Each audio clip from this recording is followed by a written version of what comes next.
कैसे हैं प्रयास, तो आशा करते हैं कि मस्त होंगे, स्वस्थ होंगे प्रयास। तो इस वीडियो में हम लोग पढ़ने वाले क्लास 10th भूगोल, जिसका प्रयास तो ज्योग्राफी का चैप्टर 1 जिसका नाम है संसाधन एवं उपयोग। प्रयास तो इसमें कई सारे चैप्टर एक ही में दिया गया है, ठीक है, क ख कर करके। तो सारा इंपॉर्टेंट क्वेश्चन जो आप लोग कहते हैं ना सर जी ऑब्जेक्टिव वीवीआई दे दीजिए, तो मेरे पास तो इससे ज़्यादा आपको वीवीआई नहीं मिलने वाला। अगर ये पूरा वीडियो देख लेते हैं तो आपका एक क्वेश्चन भी भाई साहब ज्योग्राफी का छूटने वाला नहीं है। चलिए प्रयास तो शुरू करते हैं आज की क्लास। कोयला किस प्रकार का संसाधन है? देखिए प्रयास तो जो संसाधन होते हैं ना वो दो प्रकार के होते हैं, एक नवीकरणीय एक अनवीकरणीय। नवीकरणीय उसे कहेंगे प्रयास तो जिसको हम लोग बना सकते हैं, अनवीकरणीय उसे कहेंगे जिसे हम लोग बना नहीं सकते। तो बताइए कोयला किस प्रकार का संसाधन है? तो सर जी अनवीकरणीय। तो फर्स्ट का मेरे पास तो हो जाएगा ऑप्शन नंबर ए। सौर ऊर्जा निम्नलिखित में से कौन सा संसाधन है? आप देख सकते हैं भाई साहब कितना बार पूछा गया है, तो यही क्वेश्चन तो आपके भी एग्जाम में पूछे जाएंगे, ठीक है। तो देखिए प्रयास तो जो सौर ऊर्जा है ना वो पुनः प्रतियोगी है, ठीक है, पुनः प्रतियोग। थर्ड नंबर क्वेश्चन देखेंगे, तट रेखा से कितने किलोमीटर क्षेत्र के सीमा अपवर्जक आर्थिक क्षेत्र कहलाता है? ये भी क्वेश्चन पूछा गया है, ठीक है। ये मेरे पास तो होगा 200 किलोमीटर, ठीक है जी। Option number B is the right answer. 4 number question देखिए, डाकुओं की अर्थव्यवस्था का संबंध है, ये आपके बुक में भी क्वेश्चन है, ठीक है। डाकुओं के पास तो आपको बताना है कि अर्थव्यवस्था से क्या है, तो संसाधन के विदोहन से, ठीक है, संसाधन के प्रयास तो दोहन से। याद रखिएगा, समुद्री क्षेत्र में राजनीति सीमा के कितने किलोमीटर क्षेत्र तक संपदा निहित है? समुद्री क्षेत्र वाला याद रखिएगा प्रयास तो 5 का ऑप्शन नंबर डी होगा, 19.2 किलोमीटर भाई साहब, ठीक है। देखिए ये वो क्वेश्चन है भाई साहब, आपको यहाँ पे दिख रहा होगा कि बहुत बार एग्जाम में पूछे गए हैं और हर बार मेरे पास तो एग्जाम में रिपीट होते हैं यही सब क्वेश्चन। तो अगर याद आप लोग कर लेते हैं ना, प्लस में आप क्वेश्चन बैंक बनाइएगा तो यहाँ पे पास तो 100% आपको उत्तर सही मिलेगा। क्वेश्चन बैंक में तो सारा गलत ही है जी, तो यहाँ से याद कीजिए, क्वेश्चन बैंक से नहीं। पेट्रोलियम किस प्रकार का संसाधन है? देखिए पेट्रोलियम मेरे पास तो किस प्रकार का, आप खुद बताइए पेट्रोलियम क्या आप बना सकते हैं? तो नहीं सर जी, तो अनवीकरणीय हो जाएगा, ठीक है। चलिए, निम्न में कौन सा मिट्टी सर्वाधिक उपजाऊ है जिसमें पास तो खेती सबसे ज्यादा हो सके? तो याद रखिएगा जलोढ़।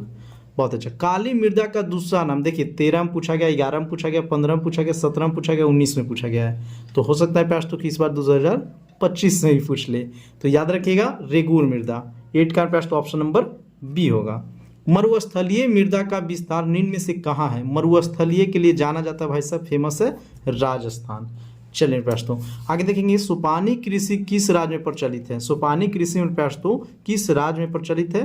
तो ऑप्शन नंबर बी हो जाएगा उत्तराखंड। मेरे प्रयास तो आप लोग कमेंट करके बताइएगा कि हाँ हम इतना स्कोर कर पाए हैं। नेक्स्ट क्वेश्चन देखेंगे, पंजाब में भूमि के प्रयास तो निम्नीकरण क्या है? पंजाब में भूमि निम्नीकरण का मुख्य कारण क्या है? तो वहाँ पे अधिक सिंचाई, ठीक है। हमारे पास तो पंजाब में खेती भी सबसे ज़्यादा होता है। ध्यान दीजिए, कौन सी मिट्टी कपास के लिए खेती के सर्वोत्तम पाई जाती है? जो कपास का खेती होता है भाई साहब उसके लिए कौन सा मिट्टी सबसे अच्छा होता है? 12 का प्रश्न, तो ऑप्शन नंबर सी काली मिट्टी। नेक्स्ट क्वेश्चन है 13 नंबर की, भारत में लगभग कितने करोड़ हेक्टेयर में भूमि क्षरण हो चुका है? भूमि क्षरण समझ रहे हैं, भूमि को प्रयास तो क्षरण होना, जो ऐसे दहाड़ उड़ आता है ना तो क्या होता है एक जगह से भूमि दूसरी जगह कट के चली जाती है, उसी को हम लोग क्षरण बोलते हैं। तो वो कितना हो गया है? तो याद रखिएगा 13 करोड़ हेक्टेयर। आगे देखेंगे, मेढक के प्रजनन को नष्ट करने वाला रसायन, ये बहुत बार आपको मिल जाएगा प्रयास तो एड्रीनल, याद रखिएगा एड्रीन, ठीक है। मेढक को प्रजनन को नष्ट करने वाला कौन सा हार्मोन है? एक रासायनिक एड्रीन। 14 का प्रयास तो ऑप्शन नंबर सी। आप लोग कमेंट भी करते चलिएगा जो भी क्वेश्चन आपको आता है। देखिए, देश के बांधों को किसने भारत का मंदिर कहा? भारत के मंदिर कहने का मतलब प्रयास तो जैसे मंदिर हम लोग क्या करते हैं साफ सुथरा रखते हैं, वही देश के बांधों को कौन कहते हैं? तो सबसे पहले पंडित नेहरू, ठीक है, जिससे प्रयास तो रक्षा करने का था। चलिए देखिए प्रयास तो नेक्स्ट क्वेश्चन है 16 नंबर कि कुल जल का कितना प्रतिशत भाग महासागर में निहित है? तो ध्यान दीजिएगा, इसका आंसर प्रश्न तो आपको काफी अलग अलग मिलेगा। इसका option number D is the right answer है, 95.5%, ठीक है, इज द राइट आंसर है। 17 नंबर क्वेश्चन देखिए भाई साहब कब पूछा गया, पहले ये देख लीजिए एक बार, 14, 16, 17, 19, समझ रहे हैं? एक ही क्वेश्चन बहुत बार रिपीट होता है बिहार बोर्ड में। तो याद रखने प्रयास तो वृहद छेद में जल की उपस्थिति के कारण पृथ्वी को कहते हैं तो नीला ग्रह, ठीक है। Option number B is the right answer. 17 का क्या होगा भाई साहब? Option number B. बिहार में अति जल दोहन से किस तत्व का असंकीर्ण प्रयास तो बढ़ा है? तो याद रखिएगा आर्सेनिक। 18 के क्या होगा जी? ऑप्शन नंबर सी। प्राणियों के शरीर में कितना प्रतिशत जल की मात्रा निहित होना चाहिए? देखिए ये भी क्वेश्चन प्रयास तो 2 बार आए हैं, तो याद रखिएगा 19 का इंपॉर्टेंट है, 65%। Option number C is the right answer. Next question, निम्न में से कौन से बिहार के प्रमुख नदी घाटी परियोजना है? ये भाई साहब अभी तक नहीं पूछा गया है, तो याद रखिएगा सोन नदी घाटी, इस बार आ भी सकता है, ठीक है। भारत में 2001 में कितने प्रतिशत भौगोलिक क्षेत्र में वन का फैलाव है? देखिए प्रश्न, तो पूरे भारत के, बिहार की बात करता है ना तो याद रखते 7%, लेकिन पूरे भारत की बात कर रहा है तो याद रखिएगा 19.27, ठीक है, 19.27%।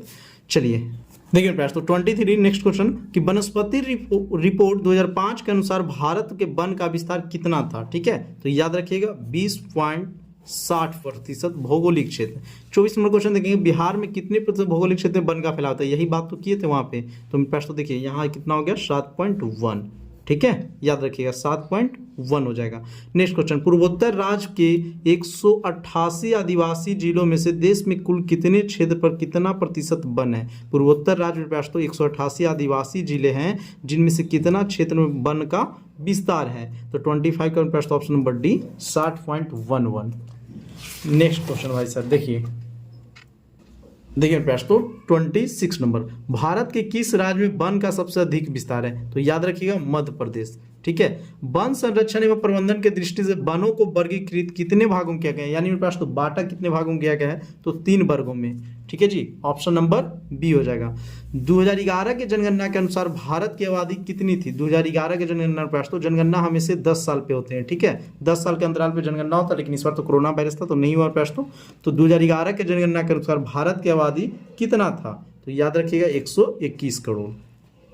FAO के बार्निक रिपोर्ट के अनुसार 1948 ईस्वी में विश्व में कितने हेक्टेयर भूमि पर वन का विस्तार था? ठीक है, 29। इसका प्रश्न ऑप्शन नंबर बी 4 अरब हेक्टेयर, 4 अरब हेक्टेयर। नेक्स्ट क्वेश्चन प्रश्न देखिए, ये बुक है ना जो सबसे बेस्ट है, अगर आपके पास तो है तो बहुत ही अच्छा बात है, नहीं है तो आप जाके ले भी सकते हैं। ये आशीष पब्लिकेशन का है। ओ माय गॉड, देखिए प्रश्न 30 नंबर क्वेश्चन है कि भारत के राष्ट्रीय पक्षी है। देखिए कितना सिंपल है, हर बच्चा जानते होंगे ना जी, ऑप्शन नंबर सी। चरक का संबंध प्रश्न किस देश से था? चरक का संबंध किस देश से था? बहुत ही अच्छा क्वेश्चन है, याद रखिएगा भारत से। टेक्सॉल का उपयोग होता है, टेक्सॉल का उपयोग प्रश्न कैंसर में होता है, ठीक ना, टेक्सॉल का उपयोग होता है कैंसर में, option number C is the right answer. 33 number, विश्व पर्यावरण दिवस कब मनाया जाता है? बहुत ही अच्छा क्वेश्चन है, तो चलिए ऑप्शन नंबर प्रश्न तो ए हो जाएगा 5 जून। 33 का क्या होगा? Option number A. संविधान के धारा 21 का संबंध है, देखिए प्रश्न तो ये पॉलिटी से क्वेश्चन आ गया तो बताएंगे 34 का ऑप्शन नंबर ए, वन जीवों तथा प्राकृतिक संसाधन के संरक्षण से। आगे देखेंगे नेक्स्ट क्वेश्चन कि प्राकृतिक संसाधन संरक्षण हेतु 1968 ईस्वी में कौन सा कन्वेंशन हुआ? तो ये कन्वेंशन का नाम है प्रश्न तो अफ्रीकी convention, option number A is the right answer. ये सिर्फ एक बार पूछा गया 2021 में। इनमें से कौन सा ऐसा जीव है जो केवल भारत में पाया जाता है? ये तो बहुत बार पूछा जाता है प्रश्न तो, और बहुत सारे बच्चे इसमें गलती करते हैं, ठीक है, तो याद रखिएगा डॉल्फिन, ठीक ना जी। इनमें कौन सा ऐसा जीव है जो केवल भारत में पाए जाते हैं? डॉल्फिन। किस खनिज को उद्योगों की जननी कहा जाता है? किस खनिज को प्रश्न उद्योगों की जननी कहा जाता है? वो लोहा का। और लोहा का निष्कर्षण किससे होता है? आप लोग कमेंट में छाप दीजिए। देखिए प्रश्न, निम्न में से कौन सा लो एक्स एक प्रकार है? देख रहे हैं, इंथ्रासाइड, बताइए, इंथ्रासाइड, बिटुमिनेट, हेमेटाइट, इनमें से कोई नहीं। तो लोहा का एक्स, तो लोहा का निष्कर्षण प्रश्न तो हेमेटाइट्स होता है, ठीक है। ये इंथ्रासाइड और बिटुमिनस कोयला का प्रकार है, तो याद रखिएगा 38 का राइट आंसर होगा ऑप्शन नंबर सी, हेमेटाइट। भारत का सबसे बड़ा लो एक्स उत्पादक राज्य कौन सा है? सबसे ज्यादा प्रश्न तो लोहा का उत्पादन कहाँ होता है? तो ये होगा झारखंड में, याद रखिएगा। चलिए नेक्स्ट क्वेश्चन कि भारत में लगभग कितने खनिज पाए जाते हैं? भारत में लगभग प्रश्न तो 100 खनिज पाए जाते हैं। नेक्स्ट क्वेश्चन देखिए, इनमें से कौन सा लोह युक्त खनिज का उदाहरण? लोह युक्त मतलब प्रश्न तो जिसमें लोहा की मात्रा होना चाहिए, ठीक है।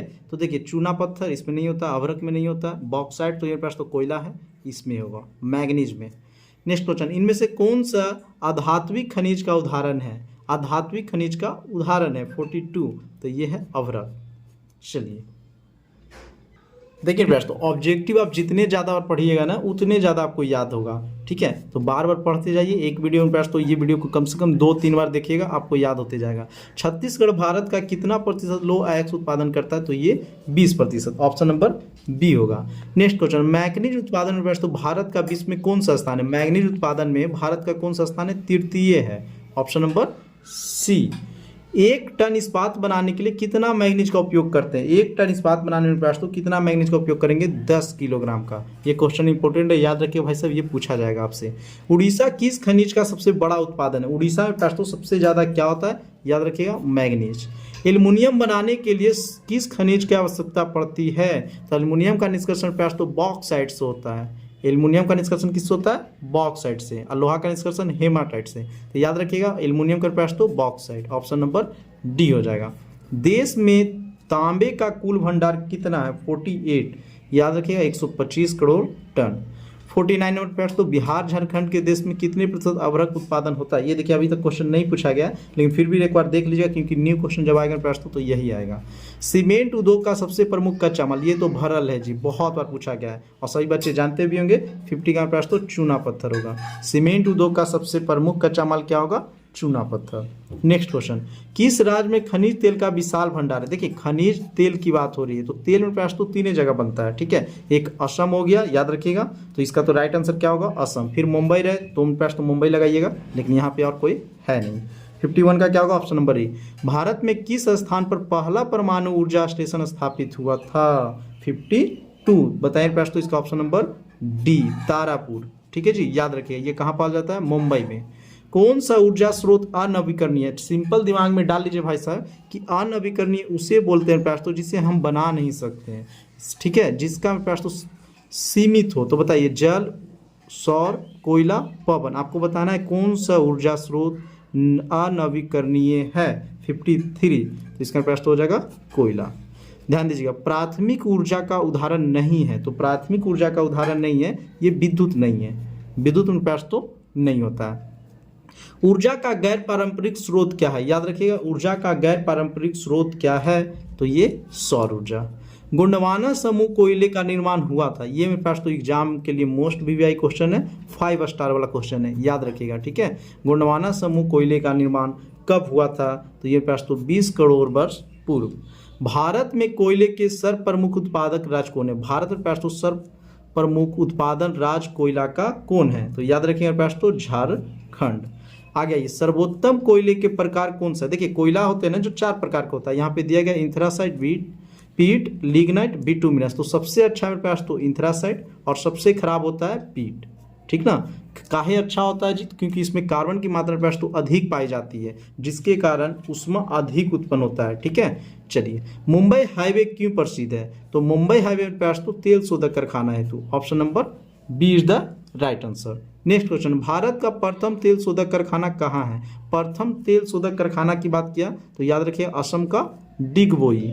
नेक्स्ट मेरे पास तो 61, प्राकृतिक गैस किस खनिज के साथ पाए जाते हैं? तो ये मेरे पास तो पाए जाते हैं पेट्रोलियम के साथ। देखिए पास तो ये बुक आप ले सकते हैं, बुक आपके पास नहीं है तो हम आपको पीडीएफ दे सकते हैं, ठीक है पास। तो हमारा जब कोर्स ज्वाइन कर लीजिएगा तो आपका संपूर्ण इसका पीडीएफ भी मिल जाएगा, ठीक है। ये मेरे पास तो नंबर इस पर आप व्हाट्सअप कीजिएगा तो इसका पीडीएफ आप ले सकते हैं। भाखड़ा नंगल परियोजना किस नदी पर है? देखिए, ये मेरे पास तो 2 बार ही पूछा गया है, याद रखिएगा, तो ये सतलज पे है। दक्षिण भारत के सबसे बड़ी नदी घाटी परियोजना क्या है? 63, तो ये है मेरे पास तो तुंगभद्रा, ठीक है। टोटल 65 क्वेश्चन हम आपको बताएंगे आज। ताप विद्युत केंद्र का उदाहरण है, ताप विद्युत केंद्र का उदाहरण मेरे पास तो ब्रौनी। देखिए, यूरेनियम का प्रमुख उत्पादक स्थल कहाँ है? यूरेनियम मेरे पास तो कहाँ पे होता है ये आपको बताना है, तो ये जादूगोड़ा में। मेरे पास तो आपको 1 से लेके 65 क्वेश्चन तक हम बता दिए हैं, इसमें अभी और क्वेश्चन है। अगर आप इस वीडियो के पास तो आपको अच्छा लगता है तो चैनल को जरूर सब्सक्राइब करके जुड़ जाइए और कमेंट करके बताइए कि सर जी पार्ट 2 भी ले आइए, और उसके बाद पास तो चैप्टर 2 भी लाएंगे, ठीक है, चैप्टर 3 भी आएगा। हर एक चैप्टर का पास तो प्लेलिस्ट बना देंगे, आप चैनल को सब्सक्राइब करके जुड़ जाए पास तो, ताकि आपके पास वीडियो सबसे पहले पहुंचे। बेल आइकन को दबा लीजिए मेरे पास तो। अगर आप लोग चाहते हैं तो इस वीडियो को ज़्यादा से ज़्यादा शेयर कीजिएगा और ज़्यादा से ज़्यादा प्यार दीजिए। मिलते हैं पास तो हम लोग नेक्स्ट वीडियो में, तब तक के लिए जय हिंद, जय भारत।